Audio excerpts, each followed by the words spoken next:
Ya, kalau kita lihat, ini yang ditekankan oleh Imam Ghazali. Beliau menyenaraikan bagaimana pelbagai kelompok dalam masyarakat, daripada para alim ulama-nya, daripada hartawannya, daripada pemimpin negara, bagaimana mereka ini tertipu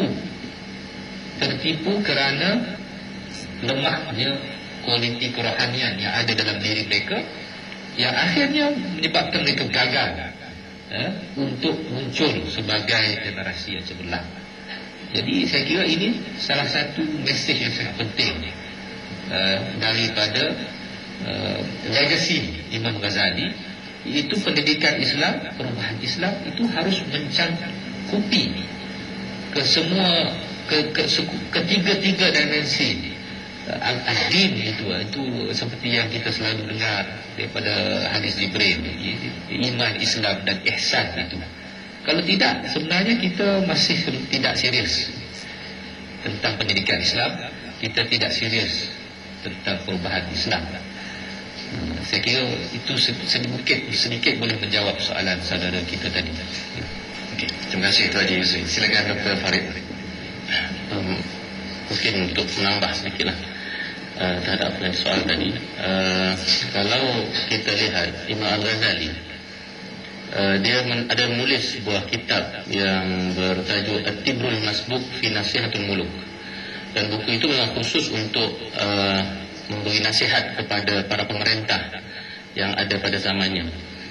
Dan saya ingat agak menarik untuk kita mengkaji isi buku ini. Dan saya ingat dalam buku yang kita bincangkan hari ini juga ada dihuraikan sedikit tentang apakah isi kandungan kitab Tibrul Masbuk oleh Imam Al-Ghazali ini.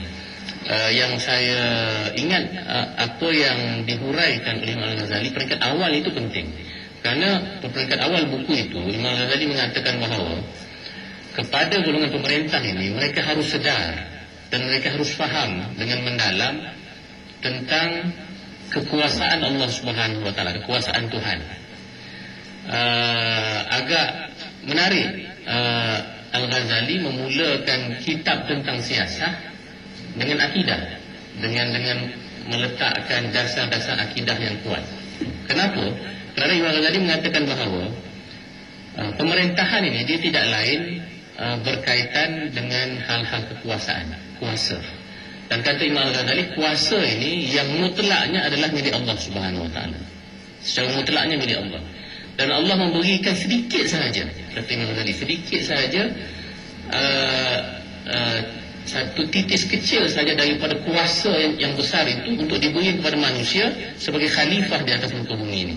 Dan sebagai seorang pemerintah, tanggungjawab mereka untuk memastikan bahawa sebuah kerajaan, sebuah pemerintahan, sebuah negara itu berada dalam keadaan baik dan aman, itu juga merupakan hanya setitis kecil sahaja daripada sifat kekuasaan yang mutlak yang selayaknya hanya dimiliki oleh Allah Subhanahu wa taala. Tetapi kata Imam Ghazali, walaupun Tuhan bagi sekecil itu pun, ramai yang akhirnya dapat sekecil itu pun rasa bongkar. Dia bagi contoh Fir'aun, dia kata. Fir'aun dapat kecil saja diberikan oleh Tuhan kuasa atas muka bumi ini, akhirnya dia lupa diri dia, dan akhirnya dia pula nak mengambil tempat Tuhan dengan mengatakan faqala ana rabbukumul a'la, katanya akulah Tuhan yang maha tinggi. Jadi itulah sebab kata Imam Al-Ghazali, setiap orang yang diberikan tanggungjawab pemerintahan itu harus diperingatkan pada peringkat awal tentang betapa kuasa yang mereka ada ini hanyalah pinjaman sahaja daripada Allah Subhanahu wa taala, dan jauh berbeza dari segi besarnya kuasa yang mereka ada itu berbanding dengan kuasa Allah Subhanahu wa taala. Maksudnya mereka juga nanti akan tertakluk kepada kuasa yang lebih tinggi, yaitu kuasa Allah Subhanahu wa taala.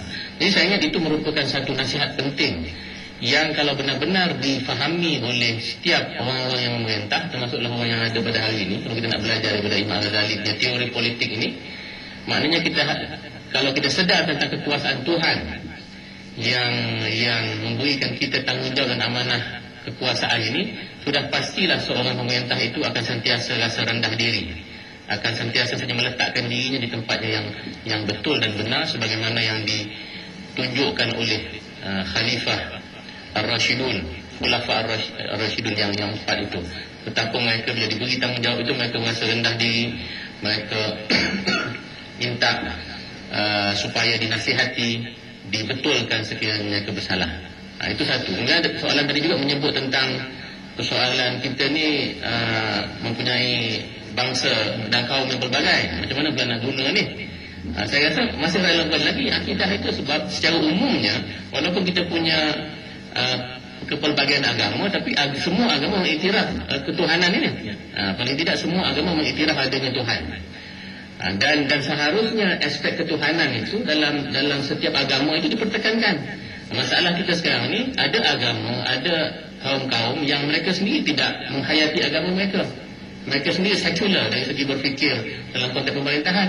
Mereka menganggap bahawa pemerintahan ini tidak penting untuk dikaitkan dengan agama. Ini masalah besar dalam konteks pemerintahan. Tapi kalau kita belajar daripada Al-Ghazali tadi, ketuhanan itu sendiri dan kekuasaan Tuhan itu sendiri boleh sebenarnya dikongsi oleh semua agama. Kalau orang Hindu pun misalnya, yang berbangsa Hindu, ingatkan dia tentang kekuasaan Tuhan-Tuhan dia, bahawa itu yang paling berkuasa, bukan mereka di dunia ini. Kristian pun begitu juga tentang kekuasaan Jesus misalnya. Mereka akan sedar bahawa manusia ini hanya diberi tanggungjawab oleh Tuhan. Yang kedua ni saya ingat yang kita boleh sentuh pengajaran daripada Al-Ghazali ni tentang pemerintahan ni ialah bagaimana seperti yang disebut oleh Saudara Yusri tadi, bahawa akhlak, dia menekankan tentang akhlak. Bahawasanya kalaulah aspek akhlak ini ditekankan kepada masyarakat semua menghayati nilai-nilai akhlak.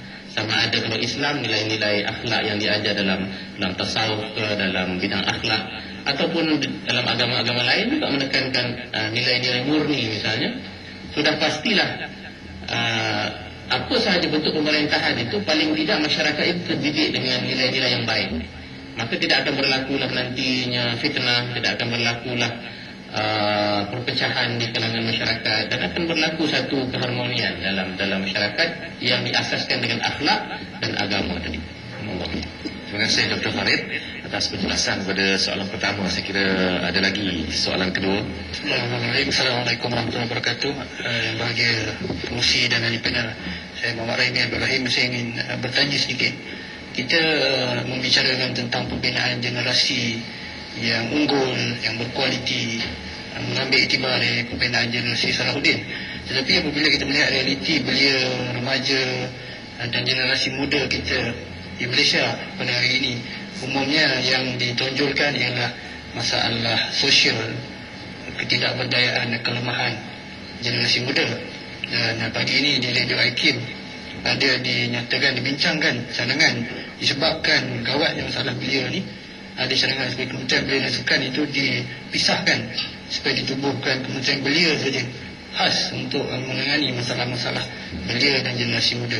Jadi bagaimanakah panel melihat harapan-harapan dan iktibar sejarah yang diberikan dalam buku ini dapat memberikan sedikit harapan dan juga suatu inspirasi kepada mereka-mereka yang melihat bahawa generasi muda ini generasi yang lemah, generasi yang tidak ada harapan, generasi yang hanya akan membawa lebih masalah, bukannya generasi Salahuddin yang kita impikan.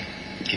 Terima kasih Saudara Raimi, Penolong Syed Agung Abim yang telah menyuarakan berkenaan dengan khusus masalah kebeliaan ini. Dan terima kasih juga atas kepekaan mendengar rancangan Radio IKIM pagi tadi ini. Bagaimana kita sekarang baru tersedar sebenarnya ada kebincangan dalam pembangunan dan juga menangani masalah belia, sehingga ada cadangan untuk mewujudkan Kementerian Belia secara tunggal ataupun secara khusus begitu ya. Jadi tanpa banyak masa saya silakan kepada ahli panel kita untuk menjawab. Silakan. Kita tidak boleh orang kata tergopoh gapah atau tidak bersabar cuba mencari formula yang kita harapkan hasilnya segera. Ini masalah kita. Semua orang boleh nampak masalah, semua orang tersentuh, semua orang rasa tak gembira, rasa sedih dengan masalah, dengan krisis yang ada. Tapi bila nak mencari obatnya, masing-masing nak cari obat yang segera. Ini yang menyebabkan akhirnya masalah itu berulang-ulang.